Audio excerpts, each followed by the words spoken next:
You know what? If they need an old version of the Spider-Man, I'll do that one.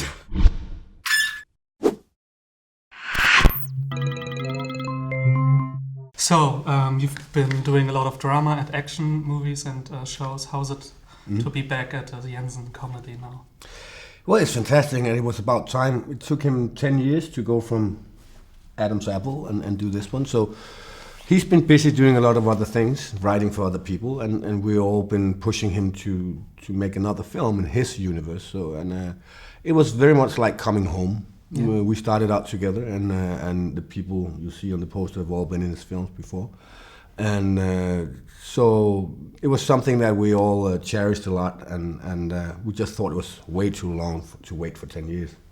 So the movie is all about a big but weird family. Is it like a family making this movie with your colleagues? It's very much like a family. Obviously, we're shooting also in Germany, so we have a team that we don't know necessarily, but we get to know them really fast because we're outside, spending 24/7 with them. It is very much like being a family. This guy and this guy had not been doing any of Anders Thomas's films before, but they fitted in right away, and they became brothers as well right away. There is a tone, there's a way of handling and way of shooting, way of talking and being in privacy with each other that is especially unique for his kind of film. Wow. Well, how did you make these cleft lips, and was it hard to wear them? Yeah, they were a little tricky to wear. Obviously, we couldn't drink that easily. We couldn't eat with them. It's a little braces you have on the front teeth that you can't see, and then a metal clip that goes up and lift the lip. Or you can do it with a rubber thing, a rubber band. They were quite tricky and annoying, and we sounded really funny, obviously, when we talked. But it was a big part of the character, so we all loved it. In Men&Chicken, the characters are defined by its animal parts. And as Hannibal Lecter, you are also symbolized as a Wendigo. Are there any animal parts in Mikkelsen, and what are they, if so? I don't think so. I mean, I know there is a technique or trick as an actor to start with an animal when you create a character. I've never done that. Once actually, but it was. It's not something I find appealing at all. If there is an animal, as you can tell, I'm probably not aware of it, like these boys. But they get aware of it. They do. Would Hannibal Lecter, I gotta ask that, would Hannibal Lecter ever enjoy a killer yiller?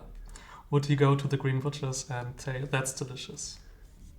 No, I think that what they did in the Green Butchers was a little too banal for his taste. It was just a banal marinade, right?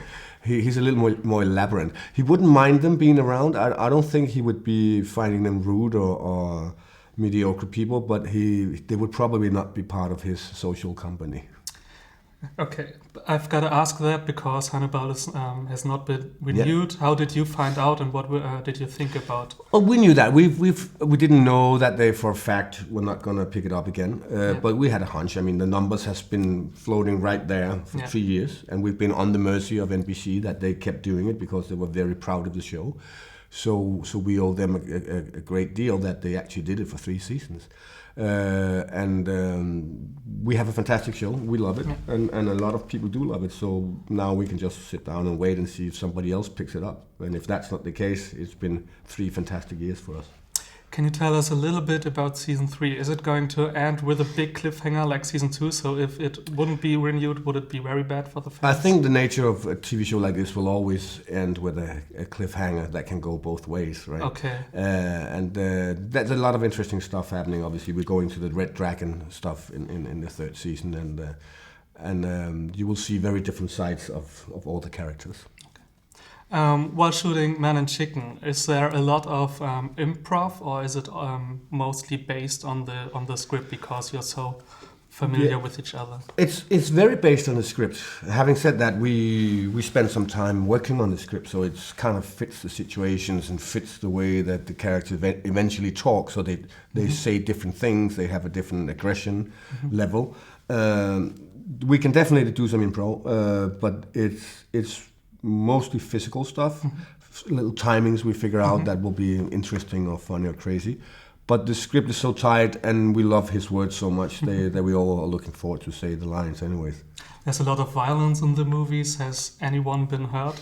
while shooting this? We always get hurt when we do stuff like this. Yeah. It's, I mean, when we were 20 and did stuff like this, it was easier to get over the injuries, and now they last a little longer. But yeah, we were all bruised up one way or the other. So, what's your favorite TV show right at the moment? What are you watching? I'm not watching anything because I'm a busy man. So, and I'm a man from the former millennium, meaning I don't know how to stream on Netflix. I don't know how that works. But I have been keeping an eye on Walking Dead. I'm a big fan of that. You can basically come into episode 3 or 8. It doesn't matter a lot because there are still zombies, and they still try to eat us. And it's just, I love watching it.